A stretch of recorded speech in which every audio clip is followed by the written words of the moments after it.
Halo, muraho neza, Yesu nashimwe kandi Yesu nahimbazwe. Mbahaye ikaze mu ijambo ry'Imana ry'uyu munsi kandi mbahaye ikaze kuri Women in God's Ministry, Imana iduhana umugisha. Uyu munsi tuje mu ijambo ry'Imana turi busange muri Matayo, ni ibice bitanu, turasoma umurongo wa mbere dusoreze ku murongo wa 10. Nk'ibisanzwe rero reka tubanze dusenge, dushime Imana ko yabanye natwe ikaba inatwemereye kumva iri jambo. Turagushimye, tugushimiye ko wabanye natwe Uwiteka Mana yacu, tugushimiye ko waturinze kandi tugushimiye ko twemereye tukaba tugiye kumvira ijambo ryawe. Reka uduhe kumva ndetse no gusobanukirwa icyo Umwuka Wera abwira amatorero mu bihe nk'ibi. Urakoze, tubisabye duciye bugufi mu izina risumba n'amazina, izina ry'Umwami wacu Yesu Kristo. Amen, amen. Abakunzi ba Women in God's Ministry, ni ijambo rifite umutwe w'amagambo uvuga ngo Yesu yerekana abahiriwe abo ari bo. Reka dusome. Abonye abantu benshi azamuka umusozi, amaze kwicara abigishwa be baramwegera, aterura amagambo ati, hahirwa abakene mu mitima yabo kuko ubwami bwo mu ijuru ari ubwabo. Hahirwa abashavura kuko ari bo bazahozwa. Hahirwa abagwaneza kuko ari bo bazahabwa isi. Hahirwa abafite inzara n'inyota byo gukiranuka kuko ari bo bazahazwa. Hahirwa abanyambabazi kuko ari bo bazazigirirwa. Hahirwa ab'imitima iboneye kuko ari bo bazabona Imana. Hahirwa abakiranura kuko ari bo bazitwa abana b'Imana. Hahirwa abarenganyirijwe gukiranuka kuko ubwami bwo mu ijuru ari ubwabo. Amen, amen. Mukunzi mwiza wa Women in God's Ministry, Imana iduhana umugisha kubwira ijambo dusomeye hamwe. Iri jambo riratubwiye ngo hahirwa abakene mu mitima yabo kuko ubwami bwo mu ijuru ari ubwabo. Kuba umukene mu mutima bishatse kuba ufite umutima ufite inzara n'inyota byo kumenya Imana, kuba umwuka wawe cyangwa se ubugingo bwawe buri muri wowe bukeneye kumenya Imana kurushaho. Umuntu ukeneye kumenya Imana kurushaho rero, cyangwa se no mu busanzwe iyo hari ikintu umuntu akennye, tuzi ko ukora uko ushoboye kugira ngo ugwize ikintu icyo ari cyo cyose cyatuma ikintu wari ukennye ukigeraho. Rero umuntu ufite umutima ukennye kumenya iby'Imana, ukennye kumva ijambo ry'Imana, kumva ubutumwa bwiza, kumva uko yagorora inzira ze kugira ngo agire imibanire myiza n'Imana mu buzima bwe bwa buri munsi, uwo muntu niwe mukene mu mutima. Kandi ijambo ry'Imana riratubwiye ngo ubwami bwo mu ijuru ni ubwabo bantu. Kuko impamvu ubwami bwo mu ijuru ari ubwabo ni uko babushakishanya umutima wabo, bagatanga ikiguzi icyo ari cyo cyose byabasaba kugira ngo bagire ubwo bwami bw'Imana, ibyo bari bakennye ku Mana babibone. Haleluya. Ngo kandi hahirwa abashavura kuko ari bo bazahozwa. Abashavura, ndibaza ko twese muri iyi si nta muntu udahura n'ibintu bimushavuza cyangwa se ibintu bimubabaza, ariko mu mibabaro yacu hari ukuntu dukemura uburyo twari tubabayemo mu buryo butandukanye.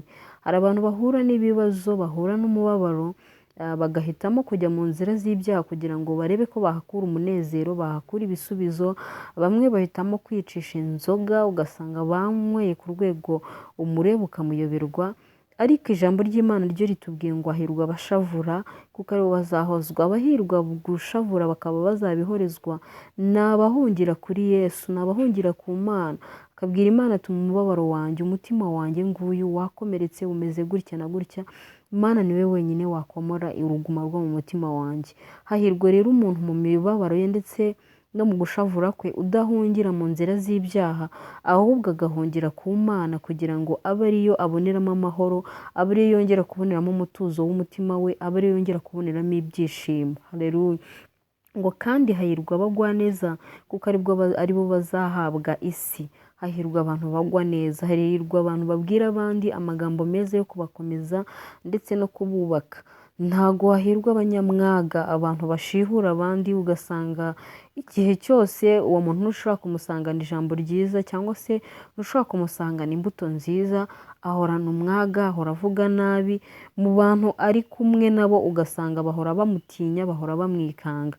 Ijambo ry'Imana rikongera rikatubwira ngo hahirwa abafite inzara n'inyota byo gukiranuka kuko ari bo bazahazwa. Cyo kimwe na hahandi hejuru hahirwa abakene mu mitima yabo, urahirwa niba ufite inzara n'inyota byo gukiranuka kuko Imana itazagusiga ahubwo izaguhaza rwose. ijambo ry'Imana ryaratubwiye ngo izagaburira ubugingo bwacu ngo ku migezi y'amazi y'ubugingo. wowe ufite inzara n'inyota byo gukiranuka rero menya ko Imana itazagusiga, itazakwicisha iyo nzara cyangwa inyota, ahubwo izakugaburira ijambo ryayo, izaguha umwuka wera kandi izaguha kuvoma ku masoko y'amazi y'ubugingo. Imana ishimwe cyane. ngo hahirwa abanyambabazi kuko aribo bazazigirirwa. hahirwa umuntu ugira imbabazi akareba abandi akabababarira. ukabona umuntu uri mu bibazo ukishyira mu mwanya we ukamugirira imbabazi. ukabona umuntu wakoze amakosa ukishyira mu mwanya ukavuga ati ariko se igihano ngiye kumuha cyangwa ngiye kumufatira abaye ari nkanjye ndi muri uriya mwanya, se uwakima nakumva ameze gute? nanezezwa no guhanwa cyangwa nanezezwa no kugira imbabazi? hahirwa umuntu ugwa neza akagira imbabazi mu byo akora, mu byo agiye gukora byose akabanza gushishoza, akabanza kwishyira mu mwanya wa mugenzi we akavuga ati ko nanjye ndi umuntu, ahari kiriya kintu yaguyemo nanjye ari njye nkiguyemo, nakishimira ko bangenzereza gutya ngiye kumugenzereza, cyangwa nakishimirwa ko banyakirana neza bakankosozanya ubugwaneza. Imana iduhane umugisha rero. iri ni ryo jambo Imana yarashyize ku mutima wanjye, ko hahirwa abarenganyirijwe gukiranuka kuko ubwami bwo mu ijuru ari ubwabo. murahirwa niko Yesu yivugiye. niba aya mabwiriza n'aya mahame ari mu buzima bwawe, ukaba ufite inzara n'inyota by'ijambo ry'Imana, kandi ukaba ugira umutima mwiza, ukaba uri umugwaneza, ukaba uri umunyembabazi, ubwami bwo mu ijuru ni ubwawe. aya masezerano yose Yesu yagiye yongeraho n'ayawe. Imana ibaha umugisha rero. ijambo ry'Imana ribereho kudukebura. uramutse wumvishe ijambo ry'Imana rigukebuye ugasanga ntago ubugingo bwawe bwari bufite inzara n'inyota byo gukiranuka, ugasanga ntiwari umukene mu mutima wawe, umutima wawe ntago wari wiyizi yuko ukeneye Imana, ukeneye kubaho kw'Imana mu buzima bwawe, naho iwahawe kuba ugira ubuntu n'Imana kumvira ijambo, naho kugira ngo ufate umwanzuro wo gushaka Imana, kuko ubugingo bwacu bukeneye Imana. birashoboka ko ubu nonaha wavuga ati ntabwo nyikeneye bitewe n'imibereho urimo, ariko hari igihe kizagera uvuga uti Imana nari nkukeneye, nari nkeneye kuba narakumviye, nari nkeneye kuba naragerageje kwitandukanya n'inzira y'ikibi nkahitamo inzira y'ubugingo. rero muhitemo neza, muhitemo irembo rijya mu ijuru. Bibiliya itubwira ko ari irembo rifunganye ngo ndetse no kurinyuramo biraruhije, ariko nubwo riruhije mukomeze muhatane. ubwami bw'Imana ngo buraharanirwa kandi intwarane zibujyana n'imbaraga. rero ntimuterere iyo ngiyo ngo mube baterere iyo muvuge ngo ntacyo bimbwiye, ahubwo mu buzima bwawe bwa buri munsi ibyo ukora byose ujye ugerageza gushaka kubana n'Imana mu buzima bwawe bwa buri munsi, kubaho kw'Imana kube mu buzima bwawe, kuko nubasha kubaho muri aya mahame, nubasha kugerageza kumvira icyo ijambo ry'Imana rikubwira ukagishyira mu bikorwa, nibwo uzabaho wishimye, ubugingo bwawe bunezerwe n'umutima wawe wumve wishimye, kandi ugire amahoro no mu gihe utakagize amahoro. mu gihe cy'ibyago wumva ufite ijwi riguhumuriza rikubwira ngo komera turi kumwe. Imana ibahe umugisha rero, ndabakunda. iri ni ryo jambo Imana yari yampaye. ndagushimiye Uwiteka, gushimiye kubw'ijambo ryawe riciye mu matwi yacu. ubugingo bwacu buraryumvise, uduhe kukumvira ndetse no gukurikiza aya mabwiriza, kugira ngo Mwami imigisha wasezeranyije abahirwa nk'aba ngaba, natwe uduhe kuzaba muri abo bahiriwe, uduhe kuzaragwa ibyiza wabageneye. urakoze, ndagushimiye. gushimiye ku bwa buri muntu wese urebye iri jambo kandi akaba arirangije.